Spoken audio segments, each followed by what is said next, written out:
Bismillahirrahmanirrahim. Assalamualaikum warahmatullahi wabarakatuh.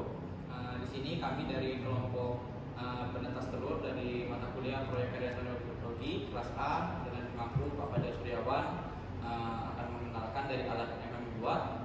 Kenalkan, saya Dia Serwiksan dengan NIM D400 2015. Saya Sirsa Nur Azza dengan NIM D400-200-112.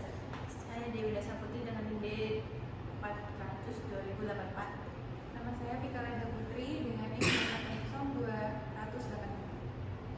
Oke, yang pertama bakalan ada penjelasan dari komponen-komponennya. Yang pertama itu ada rangkaian elektronika, kemudian selanjutnya diteruskan ke rangkaian listrik AC yang akan dijelaskan oleh Mbak Dewi, yang elektronika nanti dijelaskan sama Mbak Astri. Untuk HTML atau tampilan web server akan dijelaskan sama Mbak Vika. Terakhir untuk Looker Studio dan Spreadsheet akan saya jelaskan sendiri di akhir, kemudian untuk penutupan. Oke, langsung dari Mbak Astri. Oke, di sini untuk rangkaian komponennya itu kita pakai ESP32. Terus untuk tampilannya itu ada di LCD ini, dia itu menampilkan untuk temperatur dan juga kelembapan. Nah, di sini kita juga pakai relay. Nah, relay ini digabung, dipakai yang satunya itu terhubung dengan sensor DHT22 sebagai sensor suhu. Terus habis itu relay yang satunya itu terhubung dengan Van DC-nya. Oke. Nah, di sini ada beberapa lampu indikator. Ada lampu LED yang biru, kuning, merah dan juga hijau. Nah, mereka nanti dia akan memberikan indikator masing-masing. Misal suhu nanti ada LED yang menyala. Terus habis itu untuk rangkaian elektronika AC-nya bisa dijelaskan.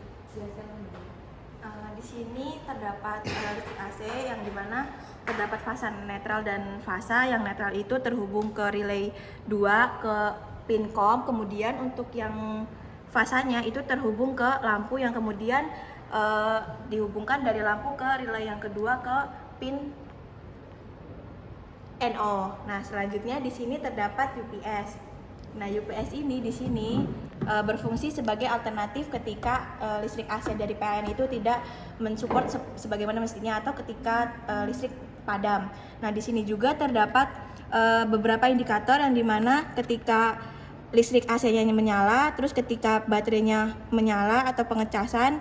Nah, kemudian di sini ketika overload atau baterainya yang dicas itu sudah penuh, kemudian yang terakhir di sini ada replace baterai atau pergantian dari listrik AC menuju ke baterai. Nah, untuk baterai yang digunakan itu di sini terdapat baterai 12 volt yang kemudian dipasang seri menjadi 24 volt yang digunakan sebagai sumber DC dari si UPS-nya ini. Untuk selanjutnya penjelasan mengenai web server yang akan dijelaskan oleh Mbak Vicky. Selanjutnya untuk web server sendiri,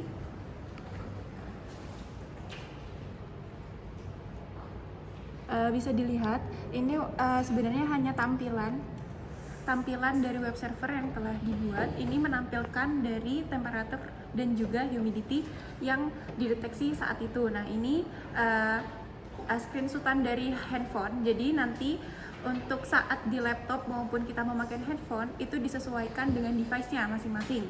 Nah, kemudian untuk tampilan ini dideteksi saat dia berlangsung sekarang, karena memang ini hanya untuk tampilan screenshotan untuk presentasi saja, jadi ini menggunakan screenshot dari handphone. Selanjutnya mungkin ada pengenalan dari Looker sendiri, juga ada data sheet-nya. Bisa dijelaskan? Di sini merupakan tampilan dashboard untuk Looker Studio. Yang pertama ada read count, artinya penghitungan data yang ada di spreadsheet. Kemudian ada nilai rata-rata yang diambil dari 10 data terakhir. Kemudian di sini ada tampilan dari grafik humidity atau kelembapan.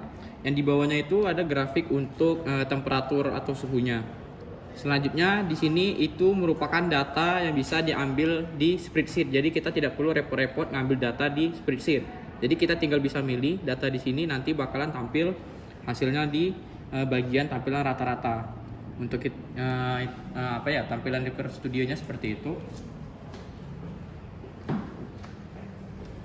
Mungkin itu saja yang bisa kami sampaikan. Mohon maaf atas kekurangannya. Saya akhiri, wabillahi taufiq wal hidayah. Wassalamualaikum warahmatullahi wabarakatuh.